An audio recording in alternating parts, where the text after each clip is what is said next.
Okay, so this is Evolution 1, Part 2, the student presentation lecture. You should have downloaded this Google slideshow, and I am going to make a couple of assumptions. I assume that you have listened to the first lecture, which included basic information and information about the evidence of evolution. And I'm also going to assume that you have reviewed slides 1 through 6, which cover asexual versus sexual reproduction. So we are going to find the slide that looks like this, my expectations for today's lecture. I am going to expect you to watch the entire lecture, and when I tell you to stop and do something else and come back, I expect you to do that. At a minimum, I expect you to annotate at least what I annotate. But these are your notes, so you may color more if you need to, and you can also write questions that you need to ask me. So we shall begin. So we are going to talk about the process of how a population evolves. How does it change over time? Things to think about are the how and the why. How and why does natural selection occur?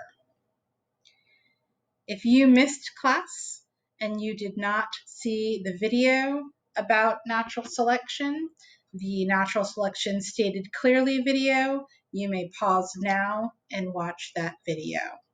Come back when you are done. These next two slides you have seen before. This is a refresher. So remember, we were talking about what evolution is and what evolution is not. So we need to focus on first understanding what evolution is not. Evolution is not organisms deciding or needing to change and then making it happen. That's Lamarck. We're not doing that. Okay, so we are going to be talking about change over time in a population, and we are going to be looking for those changes in a gene pool.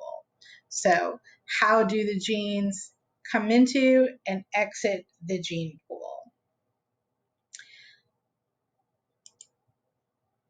So natural selection does not act directly on single genes. I know we talk about single traits here and there, so we may talk about how the giraffe got a longer neck or how an elephant got a longer trunk.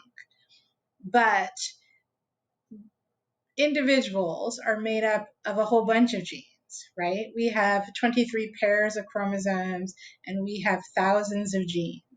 So genes don't reproduce, entire organisms do. So what happens is all the genes that are inside an organism are going to be passed on to those offspring. So just keep that in mind when we're talking about natural selection. And some questions that we are going to want to add to our list of things to ask. So we know that the environment is going to influence these changes. So you want to ask yourself, what does the environment look like? Both biotic, meaning other living organisms, predator-prey relationships, and things like that, and abiotic, so climate change. Is it getting warmer? Is it getting colder? Is it getting drier? Is it getting wetter? How are those things changing? And then what's necessary to survive? Okay, so things to keep in mind is that adaptations that make an organism best suited for today's environment does not mean that the environment has always looked like that or that the environment will always look like that. So what's best suited for today might not be what's best suited for tomorrow. And this is why genetic variation becomes so important. The greater the variation, the better chance a population has at long-term survival. Because think about it. Think about if there is a sudden change in the environment, if a disease sweeps through, or an exotic species is introduced to the population or a catastrophic event, those genetic variations, the one that was disadvantaged yesterday suddenly has the advantage. But if you didn't have that genetic variation, everything would get wiped out pretty easily. So you want to have a good genetic diversity. I hear my cat whining. He might hear it too. All right, so let's look at the 4 factors that let us know that natural selection can or is happening. I've highlighted this whole slide because I tried to make it as short as possible. So there's 4 things that have to happen for natural selection and evolution to occur. 1, overpopulation. So more offspring are born that can survive. We see this in all sorts of examples. For example, sea turtles will lay 60 or 70 eggs every time they make a nest. But of those eggs, maybe 1 or 2 sea turtles will survive to the ocean. And then of all the sea turtles that produced all of the eggs over an entire summer, multiple nests, only 1 or 2 of them will survive to adulthood and reproduce.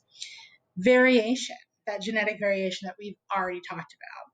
And then 3 and 4 kind of go together, that some of these genetic variations are going to be better suited or have greater fitness. We've talked about fitness.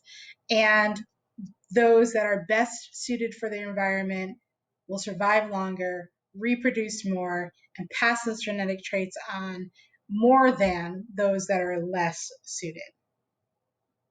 But keep in mind, things can change over time. So we are going to look at some examples. We've sort of talked about these before, but I want to give them to you again, and we'll also watch a short clip about one of them. So the things to think about is you want to think about what is selected for, meaning what has the advantage, and what is selected against, meaning the disadvantage. So nature does the selecting, it's the environment. What are those factors? So this is just a general hypothetical made up example. So we've got a bird, we've got beetles, and the genetic variation in the beetles make the beetles different colors. So we've got green beetles and we have brown beetles. And you can see that the bird is saying, yeah, green beetles are favorite. Okay, so they're able, think about why. Why would maybe the green beetles be their favorite? They taste the same as the brown beetles, but perhaps the bird can see the green beetles better against the brown colored bark. So the green beetles are selected against, meaning less of them are surviving to reproduce because of a biotic factor. They are more easily seen against the bark and they are being preyed upon. They're getting all gobbled up. So as generations go on, the brown beetles are best suited for this environment because they are camouflaged against that bark. But let's pretend that the forest fire comes through this environment and wipes out all the trees. And the beetles survive by burrowing into the ground. And then new trees, a different kind of trees, get seeded, and those trees are green. Now, that genetic variation that's in the population, those brown beetles are going to be selected against because they're going to stick out against that green colored tree. So the birds are going to eat up all the brown beetles, and the green beetles now are selected for because they have the better camouflage. See how that works? So nature does the selecting, individuals do not. So Darwin went to the Galapagos Islands. He looked at a whole bunch of stuff. We're going to talk about Galapagos tortoises, and we're going to also talk about Darwin's finches. So the same thing, what I want you to do when we go through these examples very quickly, you're going to go back and take a look at this. I want you to sort of run through these 4 factors and see if you can pull them out and figure out why some things are selected for and why some things are selected against. So here's just a picture of the tortoises. So you can take a look at this picture while I sort of talk about the differences, which is on the next slide. So The Galapagos Islands have different climates. Some are wetter, some are drier, some are rockier, some are more lush. So you have all sorts of different circumstances that are going on these different islands. So you have a whole multitude, a lot of environmental factors. And how that translates to the tortoises, which are related to one another, they have a common ancestor, but they look different. So you can see from the picture that their shell shapes are different. You can see that their leg length is different, and you can also see that their neck length is different. So the different islands with the different flora and fauna, meaning the different plants and animals, and also the climate of these islands helped shape these tortoises over time to be best suited for the island on which they live. So you can check out what I've highlighted, just those basic terms. Different climates, vegetation, leads, and different animals. And then you have the different shell shape, neck length, and also leg length. Darwin's finches. Here's a little array of Darwin's finches. Again, common ancestors.